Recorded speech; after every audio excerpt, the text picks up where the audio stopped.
Well, hey everybody, it's Paul. Welcome to the first car vlog of 2020. I hope it's going to be a great year. I think it's going to be. I just wanted to talk about, the other day I made a video where my Rode mic had a short in the cord. And, I really missed my mic. I was doing some cooking videos. I'm like, I gotta sort this out. And I don't want to buy a new one because they're expensive. I mean, who wants to drop extra money if you don't have to, right? I mean, that's not a good thing. My middle name is Thrifty, so I'm not going to be doing that. And the mic works perfectly fine except for the short, right? So here's my thing. I was able to take some time. It takes some time, and fool around with where it plugs in the camera. Is that where the short is? No. Is it where the cord plugs into the mic? Is that where? No. The short was actually in the cord in about the middle.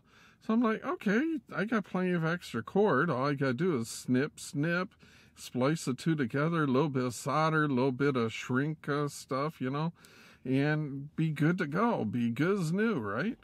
And it was. It's not a hard job, It just takes a few minutes to diagnose it, a few minutes to strip everything down right, solder it up, and put it back together nicely, and you're done. So that's what I did. But here's my thing. Maybe it's just me and dealing with my kids, but is it a younger generation thing? Here's what I'm saying. Is DIY kind of looked down on anymore? It's like when I was growing up as a kid, we didn't have a lot of extra money. So like a lot of electrical stuff, we learned to fool around with, repairing our stuff for ourselves, In other words, you made it work, or you tried to anyway. You didn't just run out and buy a new one. That's what I'm saying. I mean, remember the TV repairman. Everything was more expensive then, and you repaired stuff. Now, there seems to be this whole idea of just throw it away and buy new. And it's like, I like telling Ben, I'm going to splice this up, and so I'll just get another one. It's like, can I afford another one? Yeah, if I had to. I certainly wouldn't want to. This one still works and still works great. Why would I want to do that, I look right now on the meter. It's going great bananas, no problems at all. So why would I want to, replace something that's basically working, where if I spend maybe a half an hour, I can get it back like new, as good as ever.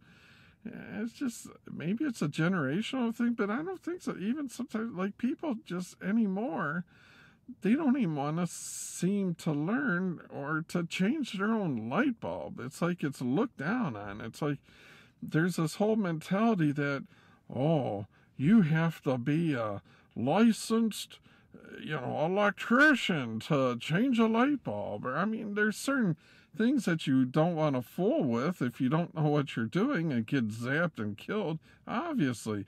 But man, it's like, come on, what is going on anymore? It's like, you got to be a certified, licensed, fully insured, bonded person to change a light bulb? I mean, that's not the way I grew up at all.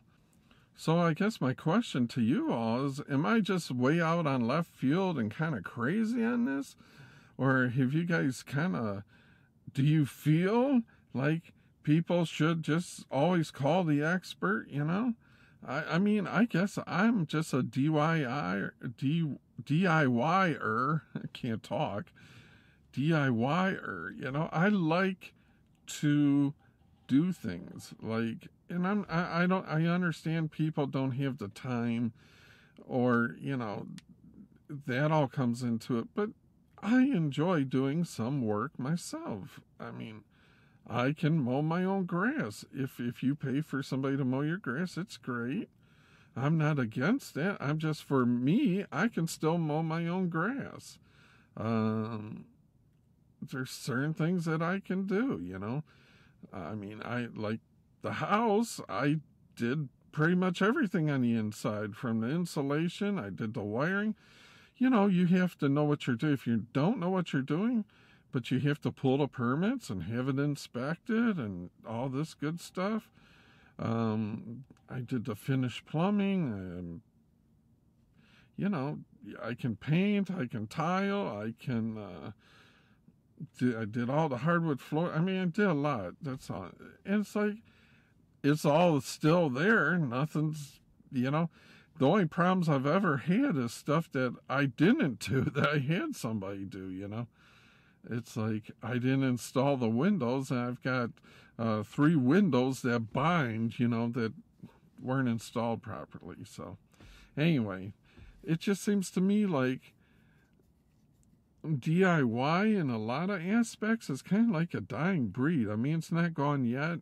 Obviously, there's still Home Depot and Lowe's and such like that, but it just seems to me that the younger generation kind of just like, I don't know, in one way may turn their nose up at the whole idea. On the our end, it's like they're scared to do anything. Like, you know, it's like, I don't know, snake a drain. It's like, you know, it's not that hard.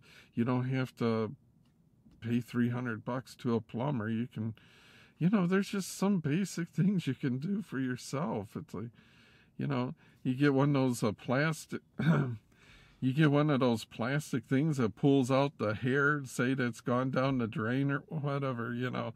It's like, that's $1, and you just stick it down there, pull it out, and it pulls all the hair out, and you're good to go. It's like $1 versus $300. What do you want to do, you know? So, I don't know. Maybe it's a generational thing. Maybe the old guy's just crazy. Let me know what you guys think. I always like the interaction, and I appreciate you guys always tuning in and hearing my crazy rants. It means so much to me. I really appreciate it. Until next time, we'll see you.